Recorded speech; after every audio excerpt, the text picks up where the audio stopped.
There we go. E.C. Simmons keen cutter. Now, that is, I don't know how this is going to show up. Here's the keen cutter logo spelled KENKUTTER. And of course, it just says Simmons on top. It should be Simmons. It's two M's. I've heard it called E.C. Simmons also, but I don't think that's accurate. It's the number 88. See if I can read this. Maybe if I get off to the side. This blade made of the highest quality rigid spring steel, bevel ground. There's more. I can't make it all out right now. I did have it when my eyesight was better. I could make that all out. It's just unfortunate, but nah, I'll tell you the story on that. At the time, I was looking for a crosscut. This is a rip saw blade. I don't know how to give it but that's a rip saw blade. The teeth are spaced further apart. It is good and sharp. You know, she's still sharp, and although it could use a touch up with the three-cornered file and the blade set, the point set, saw set. That's the right word. At any rate, how that came to be was I was kind of looking around and looking for a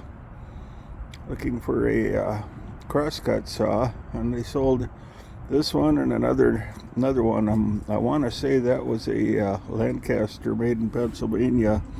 It was a good saw, but it wasn't as valuable to the collectors as the keen cutter was. Now, the name meant nothing to me at that point in my life. I knew I paid a little bit more for the saw than I would have. How that came to be was that was one of Dad's friends. They'd farmed next to each other, and they had that would have been in Bernadette area. I don't remember which township. Somewhere around here I have the original rental agreement, but here, I'll back off and look at that fancy craftsmanship on that handle.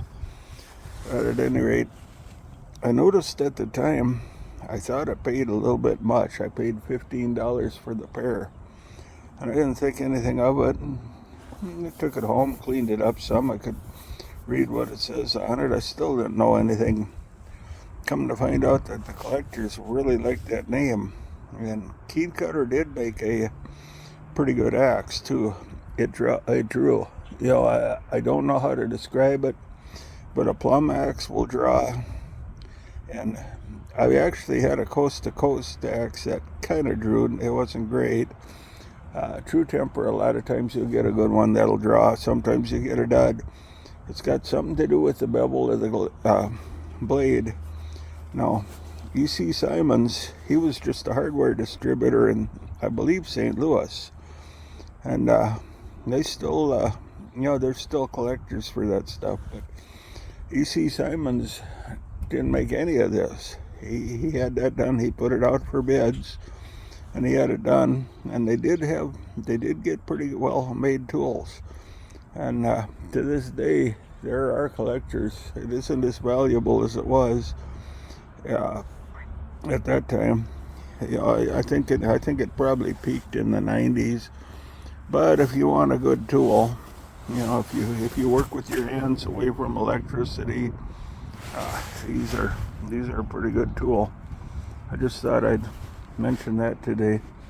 And like I say, I really wish, and like I say, when I had better eyesight, I could read all of that.